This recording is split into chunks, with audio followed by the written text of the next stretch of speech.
आज के इस पार्टी प्रवेश कार्यक्रम के अध्यक्ष महोदय,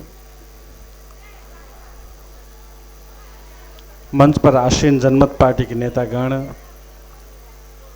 और यहाँ पर उपस्थित समस्त नेता कार्यकर्ता जन समुदाय को मैं सीके राउत सबसे पहले कोटि कोटि धन्यवाद देना चाहता हूँ कि इतनी गर्मी के बावजूद भी आप सब काफ़ी धैर्यता से बैठे रहे, कार्यक्रम में आए, हमारी बातों को सुना।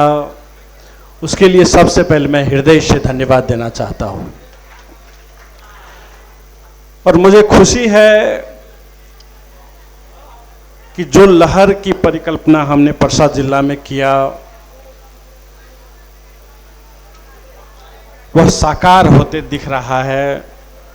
और आज भी जो भारी संख्या में यहाँ पर नेतृत्व सब, कार्यकर्ता सब जनमत पार्टी में प्रवेश किए, उन सभी को मैं सबसे पहले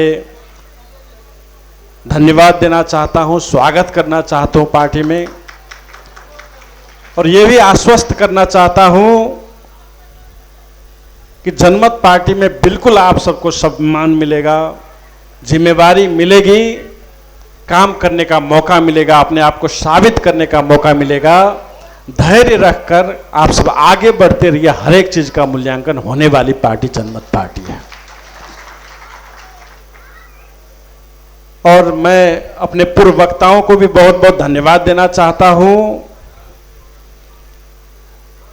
क्योंकि जो कुछ मुझे कहना था लगभग उन्होंने कह दिया, तो मेरा काम आसान हो गया है। तो मैं दोहराना नहीं चाहूँगा।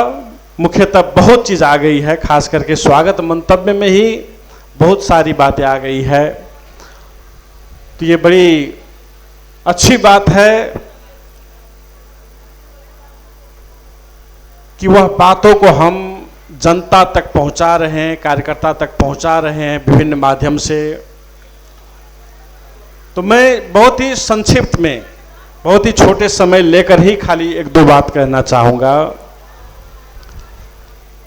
सबसे पहली बात है, और ये मैं बार बार हर एक प्रशिक्षण में लगभग कहता हूँ, क्योंकि बहुत लोगों को क्या लगता है कि इतना कार्यक्रम तो होता है, राजनीतिक कार्यक्रम सब होते रहते हैं, पार्टी प्रवेश का कार्यक्रम भी होता रहता है, ये दौर कब तक चलता रहेगा? ऐसे कार्यक्रम कब तक चलते रहेंगे? कब तक हम सब इसी तरह राजनीति करते रहेंगे? कब तक और राजनीति करना पड़ेगा? कब तक और कार्यक्रम करना पड़ेगा? कब तक और रैली निकालना पड़ेगा? कब तक और आंदोलन करना पड़ेगा? ये कभी कभी हमारे कार्यकर्ताओं को भी मन में खलता है, उपजता है। कोई कार्यकर्ता आते हैं, कहते सर 10 बरस हो गया आंदोलन कर रहे हैं, राजनीति कर रहे हैं, अब कितना करें? कोई कहता है सर थक गए, कोई कहता है सर टाट पलट गया, अब खाने को समस्या हो रही है। ये बात है। तो हम सबको ये बात सोचना पड़ेगा कि देखिए, जैसे आम का वृक्ष होता है, अगर हमारी पीढ़ी को आम खाना है तो हमारे बाबा दादा ने वो वृक्ष लगाए, तो आज हम सब खा रहे हैं। हम सब लगाएंगे तो हमारे बाल बच्चा खाएंगे, हमारे बाल बच्चा लगाएंगे तो पोते खाएंगे। और जब लगाना छोड़ देंगे तब वह क्रम रुक जाएगा। तो सीधी सी बात है, अगर आम खाना है तो वृक्ष लगाते रहना पड़ेगा। ये नहीं कह सकते वृक्ष तो एक बार लगा दिए, हमारे बाबा दादा ने लगा दिए, अब क्यों वृक्ष लगाना, ये नहीं कह सकते। अगर आम को निरंतर रूप से पीढ़ी दर पीढ़ी खाना है तो आम का वृक्ष लगाना ही पड़ेगा, तब होगा। ये सीधी बात है। तो हमारे पूर्वजों ने भी आंदोलन किया, कुछ अधिकार मिले, हम सब ने उसका सदुपयोग किया, धन्यवाद दिए पीढ़ी को भी। हम सब भी कुछ आंदोलन किए, हमारे अग्रजों ने आंदोलन किया, तो हम सब आज भी संहिता को भोग कर रहे हैं। मध्य प्रदेश बना है, प्रदेश का सरकार है, स्थानीय तह में कुछ अधिकार गया हुआ है, ठीक है, ये सही बात है, अच्छी बात है। और इसके लिए हम अग्रजों को धन्यवाद भी देते हैं। मधेश आंदोलन में जो भी लोग भाग लिए, शहादत दिए, उनके प्रति कोटि कोटि नमन भी करते हैं। जिन्होंने योगदान दिया उन सबको हृदय से धन्यवाद देते हैं। लेकिन अगर हम अभी रुक जाएं तो वही आम की तरह हो जाएगा, तब हमारे बाल बच्चों को यह अधिकार नहीं मिलेगा। सीधी सी बात, यह अधिकार कोई स्थायी चीज नहीं होती है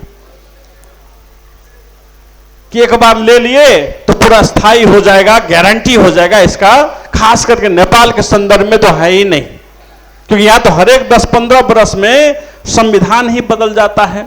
तो संविधान में एक तो लिखाने में कितना दिक्कत है यह हम सब जानते हैं। पहले तो मधेसी शब्द तक भी नहीं लिखा हुआ था, वो मधेसी शब्द लिखवाने के लिए कितना लंबा संघर्ष हुआ, तब जाके मधेसी शब्द लिखवाया गया। मधेश शब्द लिखवाने के लिए कितना लंबा संघर्ष, 40-50 वर्ष से लंबा संघर्ष मधेश शब्द को लिखवाने के लिए लग गया, अपना पहचान लेने के लिए लग गया। लेकिन यहां होता क्या है, आज संविधान में लिखा दिया तो यह निश्चिंत हो जाने की अवस्था नहीं है कि एक बार लिखवा दिए तो चला गया। 47 साल के संविधान में जो कुछ लिखा था, या 63 साल के अंतरिम संविधान में जो नागरिकता का प्रावधान था, वो तो आज नहीं है, वो तो खो गया। तो इसीलिए हम सब चैन से नहीं बैठ सकते कि भाई चलो संविधान में तो कुछ कुछ चीज लिखा लिए, ठीक है, सारे अधिकार नहीं मिले, कुछ अधिकार तो है, गणतंत्र तो है, संघीयता तो है, समानुपातिक समावेशिता तो है, मधेश का पहचान तो मिल गया है, तो चलो चैन की नींद जाके सो जाते हैं। वो नहीं कर सकते। वो करेंगे तो संविधान तो इतिहास रहा है नेपाल में 10 से 15 वर्ष में संविधान ही गायब हो जाता है, तो सारा अधिकार ऐसे गायब हो जाएगा। और अभी वही वक्त है, अभी वही चाल यहां पर नेपाल राज्य में षड्यंत्र हो रहा है। आज भी वहां पर, हम यहां पर है, संसद में भाषण चल रहा है और वहां पर हिंट दिया जा रहा है कि नेपाल अब 2 दलीय व्यवस्था में जाने के लिए तैयार है। 2 दलीय व्यवस्था मतलब एक कांग्रेस और एमआलए रहेगा, बाद बाकी कोई पार्टी नहीं रह सकती जो किसी सीमांतकृत वर्ग के आवाज उठाते हो, कोई मुस्लिम वर्ग के, कोई मधेसी के, कोई महिला के, कोई आदिवासी जनजाति के आवाज तक भी उठाए, वैसा पार्टी ही संसद में ना रहे। यह षड्यंत्र हो रहा है। 2 दलीय व्यवस्था मतलब सिर्फ 2 दल रहे, 2 पार्टियां रह जाएगी, यानी कि चित भी उसका और पट भी उसका। इधर भी गिरा तो भी वही लेंगे, उधर भी गिरा तो भी वही लेंगे। हम लोगों को कोई अधिकार तब मिलने वाला नहीं। उस व्यवस्था लाने की साजिश किया जा रहा है। जो चीज हमको मिला था, गणतंत्र मिला था, उसको भी कैसे खारिज करेंगे, वो लोग वहां पर बैठ के सोच रहे हैं। संघीयता का तो अब शब्द नहीं सुनना चाहते हैं, संघीयता का शब्द नहीं सुनना चाहते, क्योंकि वो चाहते हैं सारा का अधिकार फिर से सिंह दरबार के भीतर में पकड़ कर रखा जाए और कोई अधिकार बाहर नहीं दिया जाए। उस मानसिकता में वो आ गए हैं। जो समानुपातिक समावेशिता था उसका धज्जी उड़ाया जा रहा है। आप देखते हैं जब मंत्रिमंडल बड़ा बनता है लेकिन कोई दलित नहीं रहता उसमें, कोई आदिवासी जनजाति, कोई मुस्लिम को रखना नहीं चाहता है। राजदूत का नियुक्ति किया गया, पूरा एकल जातीय तरफ से कर दिया गया। न्यायाधीश का नियुक्ति किया जाता है, उसी तरह हो रहा है। तो मैं ये दिख रहा हूं यहां से कि जो भी अधिकार हम सबको मिल गया था वो भी खोने के क्रम में, और उस पर बड़ा साजिश होने का दौर शुरू हो गया। जैसे कि किसी भी लोकतंत्र में नहीं होता कि पहला और दूसरा दल मिल जाए, लेकिन नेपाल में कांग्रेस और एमआलए मिल गए। क्यों मिल गए ये 2 दल? इसलिए कि बाकी का अधिकार छीना जा सके, और कोई आधार नहीं है, क्योंकि लोकतंत्र में पहला और दूसरा दल कभी मिलता नहीं है। लेकिन यहां पर क्योंकि वो एक समुदाय के, एकल समुदाय का राज जो चलता आया था उसी को फिर से लादना चाहते हैं, और इसी कारण से हम सबको और भी सजग होना जरूरी हो गया। और इसीलिए मैं आप सबको आगाह खाली करना चाहता हूं कि हम सबको और ज्यादा चेतनशील होकर रहना पड़ेगा, और कभी भी ये नहीं कहना पड़ेगा कि हम थक गए, बहुत आंदोलन कर लिए। मधेश आंदोलन तो हुआ ही था, बीरगंज में इतना बड़ा रैली निकाले ही थे, वो नहीं कह सकते। वो किए तो 10 वर्ष अधिकार का उपभोग किए, आगे भी अधिकार उपभोग करना है तो आंदोलन जारी रखना पड़ेगा, करते रहना पड़ेगा। और इसके लिए हम एक उदाहरण देते रहते हैं जंगल का, कि जंगल में क्या होता है कि हिरन भी रहती है और शेर भी रहता है। तो शेर या हिरन दोनों जब रहते हैं तो आपको लगेगा तो शेर तो जंगल का राजा है, तो है इसको तो क्या जरूरत है किसी चिंता करने, कोई फिक्र करने की। लेकिन जब शेर सुबह सुबह उठता है तो सोचता है कि आज हिरन से ज्यादा तेज मैं दौड़ूंगा, और ज्यादा तेज दौड़ूंगा तब जाके मैं शिकार कर पाऊंगा और शिकार को अपने बाल बच्चा के लिए गुफा में ले जा पाऊंगा। ये शेर भी, जंगल का राजा भी हर एक दिन सुबह सोचता है कि आज कल हरिण को नहीं पकड़ पाए तो आज उससे तेज दौड़ना है। ये हर एक दिन उसको प्रण करना पड़ता है, हर एक दिन वो प्रयास करना पड़ता है, और जिस दिन वो प्रयास नहीं करता है तो उसको भूखा रहना पड़ता है। और हरिण भी वहां पर है, तो हर एक दिन जब सुबह उठता है वो भी सोचता है कि आज शेर से ज्यादा तेज भागना पड़ेगा। अगर शेर से ज्यादा तेज नहीं भागे तो मैं तो शिकार बन जाऊंगा, मैं तो उसका आहार बन जाऊंगा और मेरी जान नहीं बचेगी। इसलिए हर एक हालत में शेर से तेज दौड़ना है, यह हर एक सुबह उसको प्रण करना पड़ता है। हर एक दिन दौड़ता भी है, और जिस दिन सुबह उठेगा हरिण और ये सोचेगा कि कल दौड़वे किए थे, परसों भी दौड़वे किए थे, आज एक दिन सो जाते हैं, रेस्ट कर लेते हैं ना, गर्मी बहुत है आज आराम कर लेते हैं, जिस दिन सोचेगा उसी दिन वह शेर का शिकार हो जाएगा। तो हम सबको शिकार नहीं बनना है, इसीलिए हर एक दिन सुबह हम सब भी उठते हैं तो एक प्रण करते हैं कि अब अधिकार के लिए आज भी कल से ज्यादा संघर्ष करना है, कल से ज्यादा तेज दौड़ना है, कल से ज्यादा सदस्यता बनाना है, कल से ज्यादा लोगों को प्रशिक्षित करना है, क्योंकि कभी भी यहां पर हमारा अधिकार छीना जा सकता है। हमको सबसे ज्यादा जो विद्यालय में जो पढ़ाया जाता है थ्योरी, उसमें से बड़ा पसंद है डार्विन का थ्योरी, स्ट्रगल फॉर एग्जिस्टेंस, संघर्ष, जीने के लिए संघर्ष। वही लोग, वही प्राणी यहां पर जिंदा रह सकता है जो संघर्ष कर सकता है। जो प्राणी संघर्ष नहीं कर सके उसको न तो अधिकार मिलता है न तो वो जीवित रह सकता है। यही प्राकृतिक नियम है। इसीलिए हमको अगर जिंदा रहना है, हमारे बाल बच्चा का भविष्य सुरक्षित रखना है, हमें जो अधिकार मिला है उसको सुरक्षित रखना है, तो कोई विकल्प नहीं है। आंदोलन के लिए हर हमेशा हमको तैयार रहना पड़ेगा।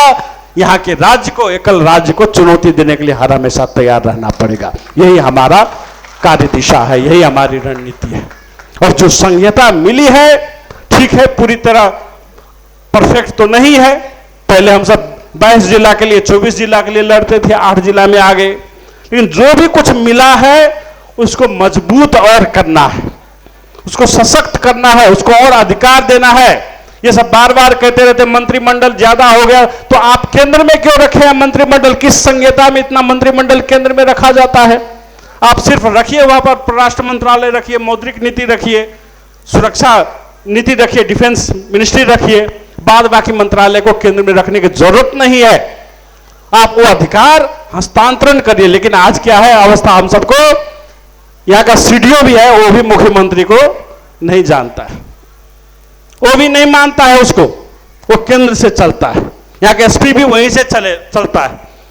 तो ये अधिकार हम सबको नहीं दिया जा रहा है, इसीलिए ये अधिकार हम सबको छीन कर होता है, तो छीन कर भी लेना पड़ेगा और प्रदेश को सशक्त बनाना पड़ेगा।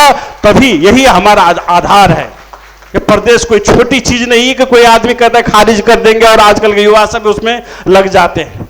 ये हमारा पहचान है, हमारा भूभाग है, हमारा अपना प्रांतीय शासन व्यवस्था की चीज है। इसीलिए इसको हरगिज नहीं हम सब छोड़ सकते, उसके लिए हम सबको तैयार रहना पड़ेगा।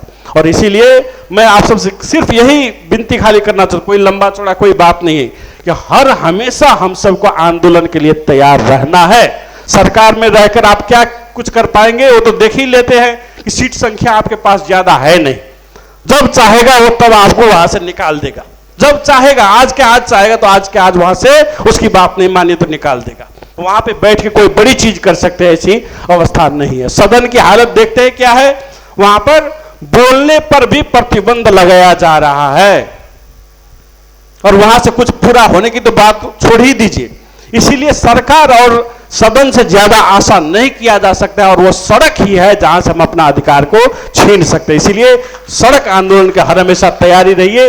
हर एक सुबह आंदोलन के लिए प्रण कीजिए कि ज्यादा काम करेंगे, ज्यादा सस्ता बढ़ाएंगे, ज्यादा संगठन को विस्तार करेंगे। और हमारी एक जिम्मेदारी भी है जनमत पार्टी की, जो अधिकार हमको हमारे पूर्वजों की वजह से मिला उसको संरक्षण कर सके और उससे ज्यादा अधिकार अपने बाल बच्चों के लिए ले सके। ये जिम्मेदारी भी हम सबको निभाना है, और आप सब इस जिम्मेदारी को बखूबी निभाएंगे। इतना ही कहते हुए आज मैं आप सबको धन्यवाद देते हुए विदा होना चाहता हूं। धन्यवाद। हेर्दै हुनुहुन्छ टिभी वीरगंज।